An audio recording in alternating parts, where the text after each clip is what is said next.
Welcome to episode 2 of the SportsBruiserz Podcast. If you have not seen episode 1 that came out a couple of days ago, I'll leave a link down below in the description for that. More of a short video, and this one might be a little bit of a short video too for this one, but this is going to be all NFL going into this one, talking about the big signings with the New York Jets, with Garrett Wilson and Sauce Gardner in their respective contracts. We also have the potential new era of contracts as well with rookies, with a lot of second-round picks in this year's draft class not signing their contracts yet at this point. We'll get to that even further, as well as also on top of that too, the first second-round pick getting fully guaranteed contracts. We'll get into that as well, and also again more uniform updates with this one. It's been pretty stacked so far the last week or so, with the Chargers and Buccaneers coming out with a new wardrobe, new collection of throwbacks and combinations they'll be starting off with.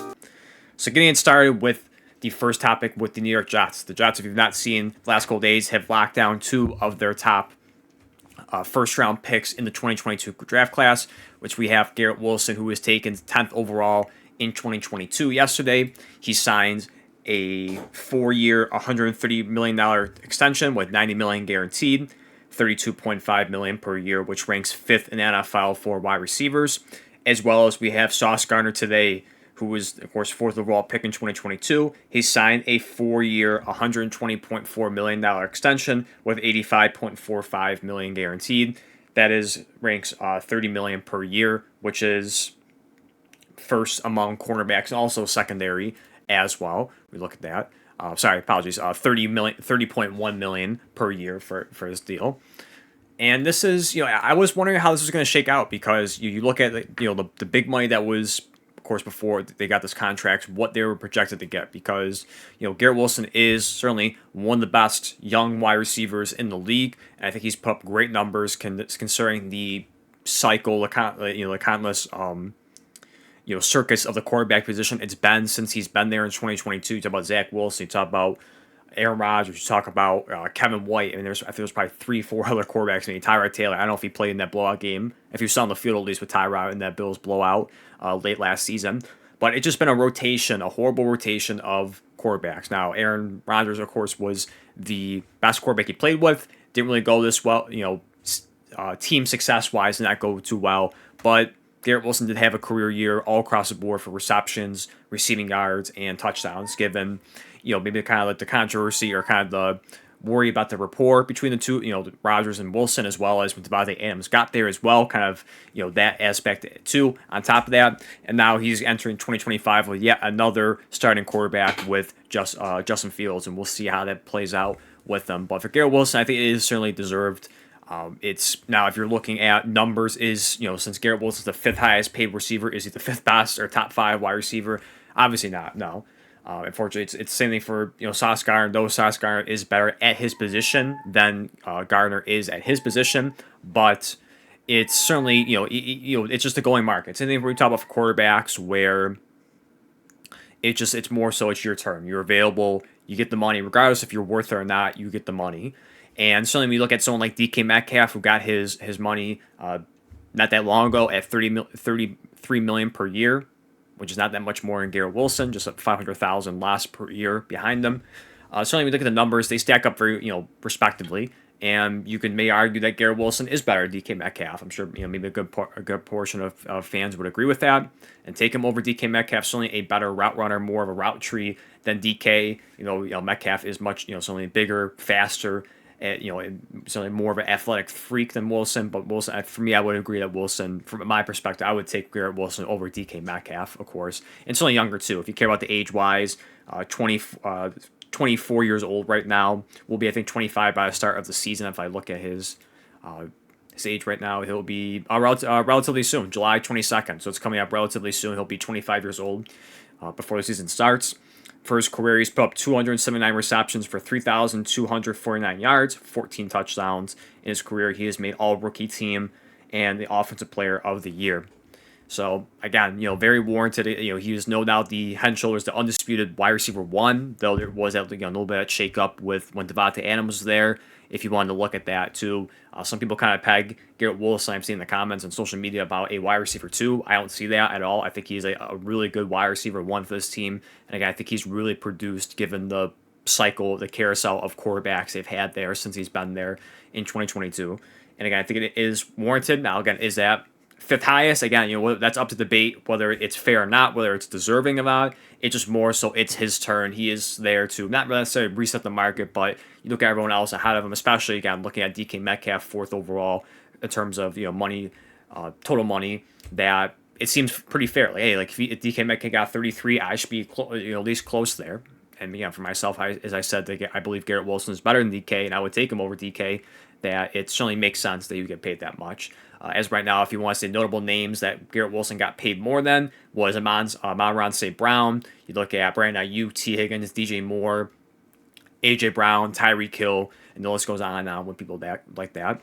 So I think that was a good signing. I didn't know if the Jets were going to be able to sign both these guys. I thought maybe it was kind of a similar instance with, and we'll see what Micah Parsons still, that they're going to be in a dilemma with before CD and Dak got their contracts. So you had like the big three of those guys, and is it going to be possible that you sign all three of these guys because they're going to be asking for top dollar, potential reset in the market, or if not up there with that? You see CeeDee Lamb right now as I'm looking on the screen here for Spot Track, that he is right now the third highest wide receiver paid. Now, that was different when he signed his contract at the time, but right now he is the third highest paid wide receiver. Dak Prescott, of course, is still per year the highest paid quarterback in the NFL. And no doubt, Micah Parsons is going to be looking for that top dollar as well, close to, if you want to say, Garrett Wilson, at least up there for his respective position. He's going to, no doubt, be one of the highest paid defensive players in the league and looking for that. And, rightfully so as well. He's put phenomenal numbers in his young career so far. So I thought maybe that, I don't see you can sign all three of these guys. We'll see if Dallas can pull that off. So I look at that with, at least for the Jets, with, certainly Sauce Gardner, Garrett Wilson. Sauce Gardner, of course, is a two-time first-team All-Pro, Rookie Defensive Player of the Year. We'll get to that real quick. And I didn't know if they ever be able to sign both these guys. So it was very shocking that they got these done in back-to-back days for this one, especially the money they've given out there. And we'll roll into Sauce Gardner right now, fourth overall pick in 2022, like we talked about. He had age 23 right now. If you look at his, if you go back to his age right now, I think he'll be 24 right before August 31st when he turns 24. So both these guys would be turning new age before the season starts. He signed, like we said, I talked about, the 4-year, $120.4 million deal, $85.5 million guaranteed, highest in history for cornerbacks as well. In his career, he has had 181 total tackles, 1 sack, 1 forced fumble, 40 pass deflections, 3 interceptions, 2-time Pro Bowler, 2-time first team, Defensive Rookie of the Year, and also All-Rookie team as well. So both these guys in the same year sweep the rookie awards as well.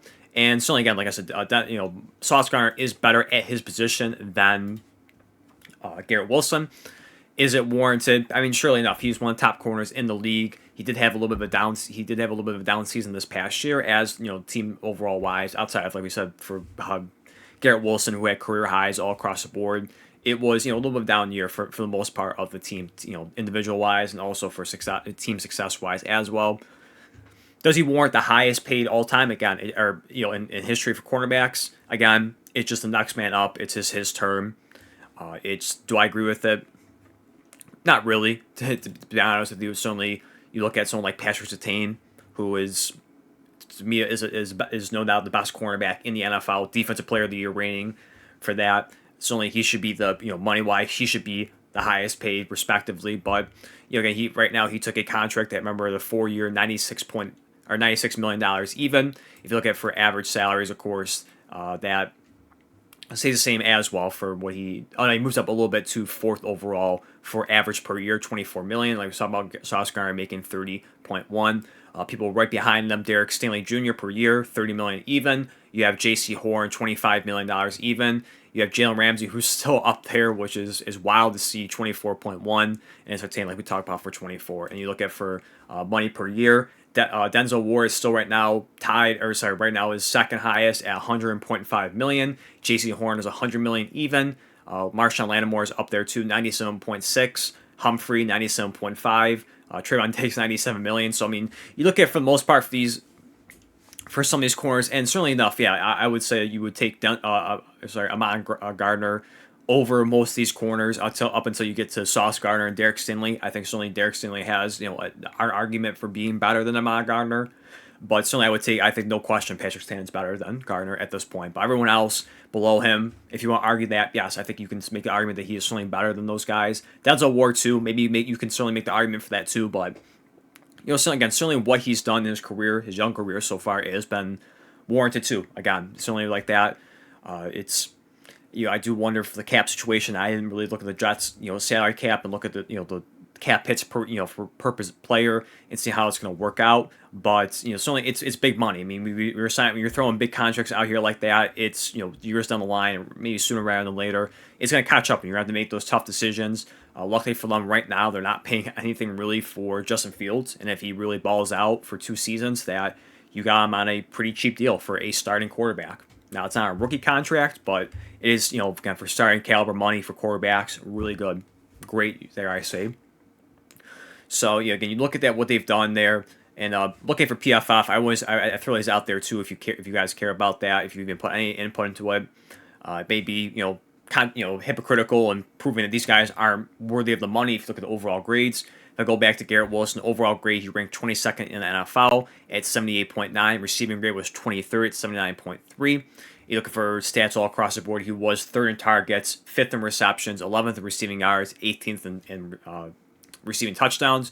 Gardner, his overall grade, he took a huge step back. When you look at 2022, he was graded the highest ranked corner in his rookie year. 2023 was the 3rd highest, and the past season he was 46th. It was a huge drop off overall wise at 70.2. He was still up there for the pass rush grade at 13th overall. Run defense was well below average, 167th in the league, as well as his coverage stats, 33rd in the NFL. So when you look at these stats, you may look at it and go, overall, it seemed like they were overpaid for what, given, again, if you buy into these stats overall, that they were certainly, highly overpaid given their rankings. I mean, if you look at the first 2 years, if you got signed, hypothetical, if you signed after the first 2 years, you would certainly agree with that. He was 1st in coverage grades and 3rd overall. Now, the run defense and the pass rush were brutal as well, both below average in that regard. But again, still being the first team All-Pro, still being, say, a lockdown corner. But, again, it's certainly not surprising that they got this money. It was their turn. They were going to get, handsomely paid. Sauce Gardner, is the high, resets the market, being the highest paid corner. Garrett Wilson in the top 5 range. So, it certainly was, interesting how I put it for the Dallas Cowboys perspective of if they're going to be able to re-sign both these guys, if they're going to be able to, try and save money elsewhere. And so, no doubt about that, it's going to be, again, a question down the line. Actually, if I quickly pull up their free agents for 2026 and 27 for those seasons. I mean, you have, not counting Alan Lazard, he'll probably be cut at some point this offseason, I would think. You have somebody like Quincy Williams for next year. You have Breece Hall as well. That's also going to be controversial. What's the decision going to be for them on that aspect of it? You look at 2027 with Justin Fields, depending if things go relatively well for him. At that point, you have Will McDonald, which they, kind of, given what happens there, they might give him the 5th-year option on that. You have Jermaine Johnson, at that point too. So you have some, you have some question marks down the line. If I go to 2028, you have Quinn Williams, Jermaine Sherwood, Brand Steffens, Michael Carter II, Will McDonald as well. Again, if they do opt into his 5th-year option. You have, again, and the list goes on. Braylon Allen, if he plays relatively well too, again, on top of that. So, it's just like anybody. Like when they start handing these big contracts out, it's going, it's a puzzle. You gotta make cuts elsewhere. So it's gonna be interesting to see what the New York Jets, what they decide to do there, and given their history for a long time now of being dysfunctional, not making the right decisions, and so forth. Not saying the contracts were horrible or wrong. I think they're both warranted. They're both deserved for both these guys. So I think certainly the wrong option, the horrible option would have been if one of these guys walked, or dare I say both of them walked at this point. So getting them locked down long term, your building blocks or cornerstones of the franchise. So no problem with that. It's just gonna be interesting to see how they really navigate the rest of the roster at some point. Again, given some of the names I gave out there in the next few years for free agency, we'll see how it plays out with that. So now moving on to the controversy with the 2nd-round picks that I talked about for this 2025 NFL draft, how most of them have yet to sign. 30 of the 32 second-round picks have yet to sign their contract with, if you want to say the unprecedented part, yesterday with the Texans giving Jayden Daniels the first ever fully guaranteed deal for a second-round pick. If you get to it, that is a 4-year, $11.7 million, again, fully guaranteed contract. And it's, again, very shocking. And, someone made the argument this morning while I was listening to it about, when you get to like the late first, early seconds, it's almost like splitting hairs. Whether it's injuries that kind of push you back, or whatever it may be, that those guys certainly are first round pick worthy. It's just unfortunately there's only 32 picks in the first round, so someone has to get screwed over. Someone has to get pushed out of the first round. So you look at least for the high second round, that they are first round pick worthy players. And for Jaden Higgins, he was 34th overall, relatively high in the second round, second pick in the second round. So you can look at that. It's surprising that the Texans would go ahead and give him the fully guaranteed contract. It's not a ton of money, 11.7 compared to other ones, but again, I think it is, whether the league is happy with this, I'm sure they're upset with the Texans making the decision, setting the precedent of, in the relatively soon, maybe we see more of this with the second round picks of giving out fully guaranteed contracts like it now is for the first year. And I'm sure the league is a little bit worried, and the owners are worried about how it's going to trickle down if it gets to a point where a lot of second round picks get fully guaranteed, or if not all of them get that for moving forward. Is the third round going to do the same thing too? Are they going to get upset? So the first two rounds got fully guaranteed. Why don't we? And it's going to again trickle down from there to we get to a point where most of it is going to be fully guaranteed. And now we're not even talking about just for draft picks, but for veteran players as well. They're going to look at that and go, wait a minute, why can rookies get fully guaranteed contracts, not even stepping on the field yet, showing them, proving their worth, while we have, and we don't get that.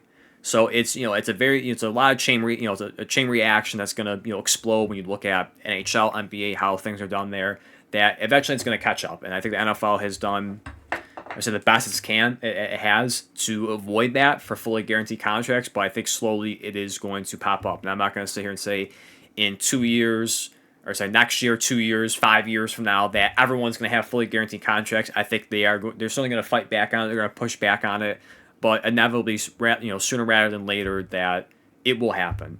Can I give you the specific year, time when that will happen? No, but I think eventually we will get to a point where yes, the vast majority, if not all, the guaranteed contracts are guaranteed, especially for at least for the superstars, the high end players, that it will be fully guaranteed.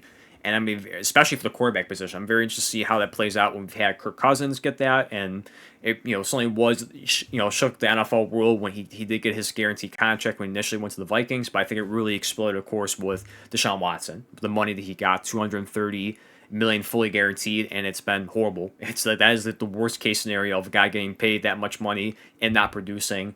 But I think inevitably it will happen. When will that happen? If or when, I don't know. But so enough, you do see that slowly happening now. And I was very surprised that 30 to 32 second round picks did not sign. I did not know that. I was very surprised. I've heard that the last couple of days, or at least especially today, where people have kept saying that over and over again, and it's puzzling to see that.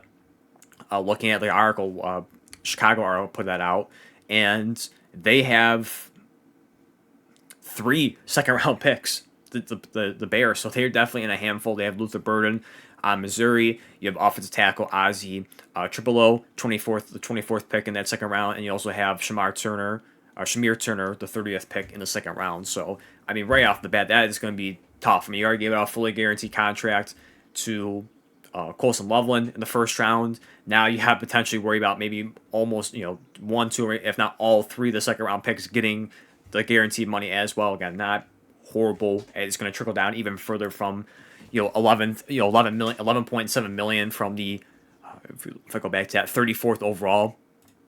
Burden wasn't that far off from that. He was the 7th pick in that second round. So so enough when you get to the 30th pick for Shamir Turner, it's gonna be well below double digits for $1 million, well below $10 million. But still, again, it's just more of the fact of just kind of setting the precedent of what players want. And is it what's really starting it? Is it just players getting fed up and seeing finally what the first round picks are getting and what they're not getting, especially for the early second round picks we talked about? Is it because of college, the money they're making there?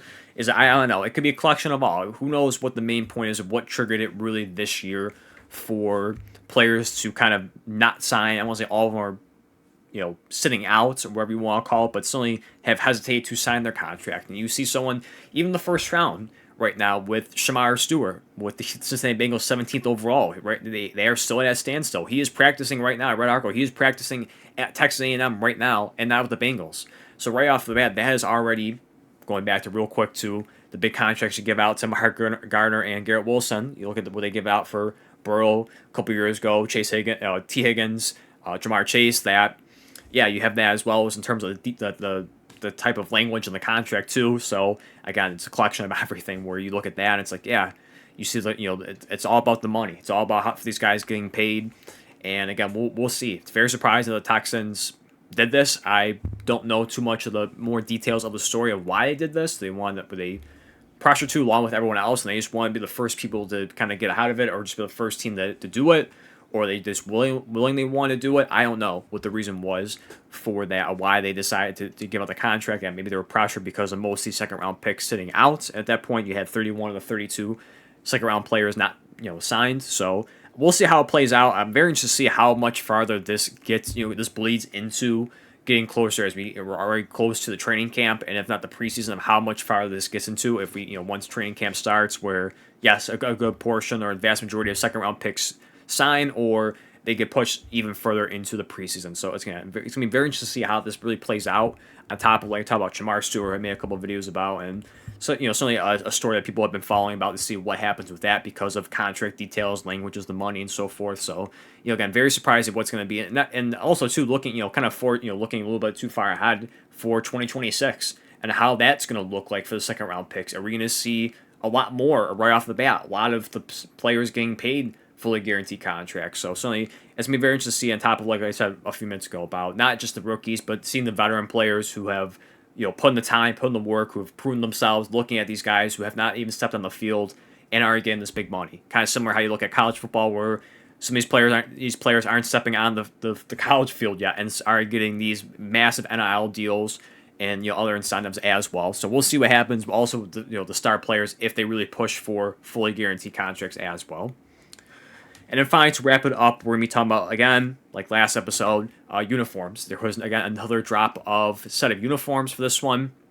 Both of them we'll start with the Buccaneers. It was the one set. It was the away creamsicle uniforms that they came out with, and they'll be wearing them week 3 against the New York Jets. I think week 6 is the home creamsicle uniforms, but week 3 against the New York Jets, and they look amazing. I think, this is something that a lot of people have wanted the longest time for throwbacks, especially when they, the NFL announced you can have 2 helmets and then they upgraded to 3 a couple years ago. But these look amazing, and it's nice they kind of, they had the 50th anniversary patches on there, and they tweaked it to match the colors with the uniform as well. If it's you would think it's kind of a common sense thing or logical thing, but you'd be surprised by some teams of what they decide to do. So it was a nice touch they decided to do that, and again, overall, it's a beautiful uniform. Everyone loves it, the creamsicles. I don't know what the reaction was when they first came out all those years ago. When Tampa Bay first started, I think they were, maybe it's a little bit more hated, and now it's just more loved now. But certainly, amazing. I think great uniforms. One of the better throwback uniforms, alternate uniforms in the NFL. The home alone was already fantastic. The away ones is nice. It's unfortunate that we don't get to see these a little bit more. It's only, again, just one game each for the away and the home uniform, but still a nice set. And it's nice, too, that they also complete the home and away set for the throwback uniforms. It'd be cool to see if other teams can kind of do that as well. Another one we talked about in the last podcast was the Washington Commanders with their Super Bowl era away alternates, that hopefully in a couple of years they can make that the permanent jersey and bring out a home uniform with that as well. But again, the creamsicle ones are fantastic. Cannot wait to see that week 3 against the Jets and how they look on the field as well. So again, great job, just like all the other jerseys, which maybe it's not the most creative because you're just taking an old jersey back and bringing it into, right in the present day. But great decision to see the away uniforms come back. And lastly, we have the Los Angeles Chargers came out with a few things. It came out with a new jersey, new helmet, and new pants as well in the rotation. So starting off with, you've probably seen the kind of the polarizing one. The Chargers overall, I think we can say, has the best uniform set in terms of all combinations, home, away, alternates, and so forth, and what they do throughout the year. No doubt is always considered one of, if not the best uniform set in all of the NFL. And certainly this one out of the three was met with a lot of controversy. Some, certainly it's iffy with the yellow, gold, however you want to call it, uniform or jerseys it came out with. And they paired it up with how they showcase it with the all yellow, pairing up with the yellow pants as well as yellow socks. And it is certainly the worst out of the whole set combinations you want to look at. Chargers put out the whole uniforms combination set, and it's probably the worst. It's not that the uniform, the jersey itself is bad, because I think you can make really good combinations with it. I've seen someone kind of make a mock-up of switching the yellow pants out with the white, and it breaks it up. It just, having a one set color, it just reminds me of the color rush when it came back in 2015. It's horrible. It's just it's a highlighter. It's too bright, and especially too if it gets paired up with another team that has weird colors as well, who they face with, or certainly bright colors as well. It's gonna make it much worse. So it's not horrible, the jersey alone, but the all yellow all across down the line is too much. No doubt about it, is too much to see. With that as well, going to the helmet, they bring back kind of completing the throwback to the 80s, 90s. If they wanted to add the yellow pants to the navy blue jersey, they brought back the 80s, 90s navy dark blue helmet, which solely replaced the white helmet that was on there before, which, again, same thing too, gives you the whole color. I mean, at least for the yellow jersey, you had some breakup with the helmet being white. It's all navy blue down the line from helmet, jersey, pants, socks, but it is a much, much, much better look. This is something that a lot of fans, especially for Charger fans, were asking for, to bring back a throwback to the 80s, 90s era, early 2000s for that jersey, and it is going to be certainly highly anticipated. I have not seen yet a schedule of when they're going to showcase all of these, but no doubt the throwback, again, 90s, 2000s, or early 2000s uniforms all across the board with the navy blue helmets is fantastic. I cannot wait to see it. It is amazing, just like with the Saints we talked about for the chrome or the white helmet with the gold face mask, and along with the other ones, the Lions with their black jerseys as well, with those helmets they came out with, knocked out of the park with this one. It is phenomenal, absolute amazing helmets, and a great combination to that list. Certainly one of, if not the best, uniform combination in their whole wardrobe in this one.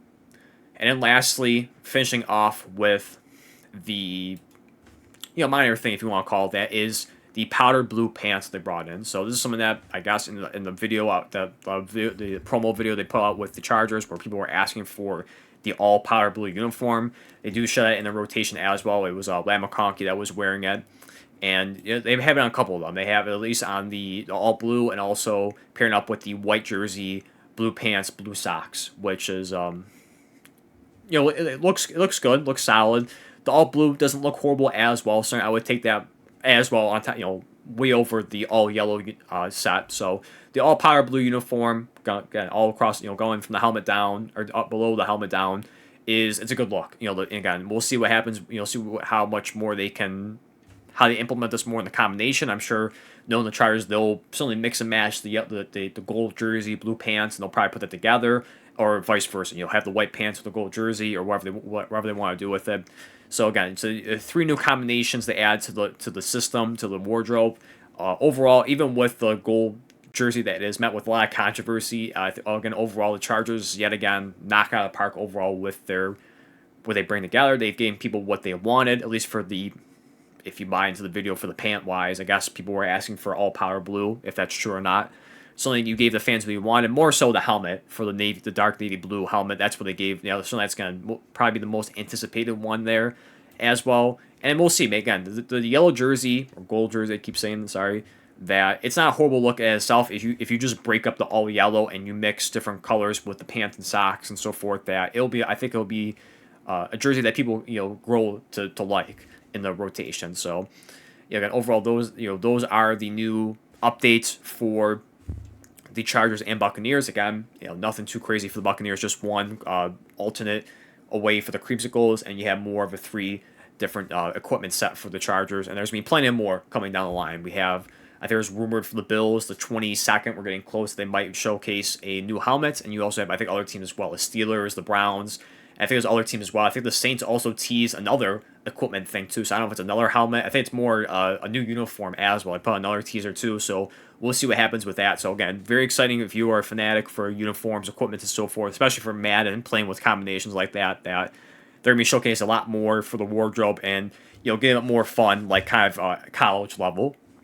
With that, giving you more combination stuff that typical set, say clean, just home and away. Don't really change it up. Don't be too bright. Don't be too crazy with it. You just have 2 uniforms, and that's it. It's nice that they bring in a much more combinations. Like if you want to say, dare I say, Oregon, how not to that point where they bring out a new uniform every year, but starting to that point where you're starting to be fun with it, bring new combinations. So I love that. So we'll see what happens down the line for the rest of the off season of what they showcase. Not even on top of that too, but also the rival uniforms as well. We'll see. Which I don't know if they're going to showcase that before the season starts or during the season for that. So we have that on top of that as well. So we have more uniforms coming down the line on top of the ones I announced for helmets and so forth. Again, for the Steelers, Browns. I think there's others as well. So.